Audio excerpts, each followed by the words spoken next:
Hey, thanks for being here. It's really great to see all of you. I think it's really good that we have this community here to help each other and talk through it, right? I'm here to represent Rise, which is an intelligent automation company. We're a pretty small team. Our CEO is Craig Bunton, who's a three-time founder, recent exit. He built SportLogic, if you're familiar with it. If you watch hockey, they have this little analytics platform, which is what he built. We are joined by Liam Poole, which is our CSO, our Chief Scientific Officer, and also my PhD advisor. I'm Charlie Gauthier. I'm a Mila PhD student, and I work on cross-morphology robot planning and control. And this is all going to tie into to this platform that we're building. And we are joined also by Ian Arthur, who's kind of our operations type of specialist, day-to-day day-to-day guy, and he's built like a startup for 3D printed homes. So you see where we're going with this, and it's all about housing. The problem that we're tackling is the home affordability crisis, right? In Canada, I think we can all agree that houses are kind of expensive, just a little bit, right? And that's a real shame. The income is not tracking with the housing prices, and this is what we're really going after.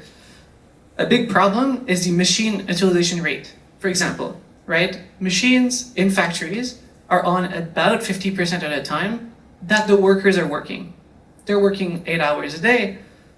You do the math, you compound a few other factors, and it's about 10% machine utilization rate, which is not great. I think those machines could be working kind of a lot more, right? And what do these, oh, you're right. Also, to tackle this crisis, the Canadian government has made a $26 billion commitment to this problem. This is the single biggest cash injection into any industry since World War II, right? So this is a prime area to contribute. What do the shops look like? They look like this. It's not super well organized. There's a few machines kind of all around. If you have construction guys in your family or close to you, you know what this looks like, right? Even then, this part, that's kind of impressive. Like, this is too organized, I would say, these racks for these boards and all that stuff. And what do people think is coming to fix this whole problem? This thing, right? This kind of car factory for housing. This idea of a single line that builds a house, and it just goes down some tracks, and they do the same actions to fix the same subtask to build that house. But you can imagine that, building that factory line for an entire house takes a lot of capex, right? It's kind of expensive to build this entire line. Also, houses are custom. There's no single house that is identical to every other house. And if it did, it would be kind of depressing, right? You go outside, it's all the same house. That's not really the goal, right? What is actually coming, though, is these generalist robotics that can tackle a bunch of different tasks in the same robot body, right? There's a few examples on the right. There's this Reflex Robotics company who are building this kind of humanoid-ish looking thing that can tackle these construction tasks that we're considering also. Here, if you are more on the research side, you might recognize Mobile Aloha, who's doing something similar. It's a bimanual robot that can drive around and accomplish some tasks.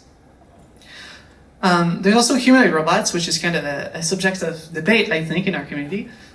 We can all agree and disagree on how soon or not soon these things are coming out, but the answer for us is that we don't actually care.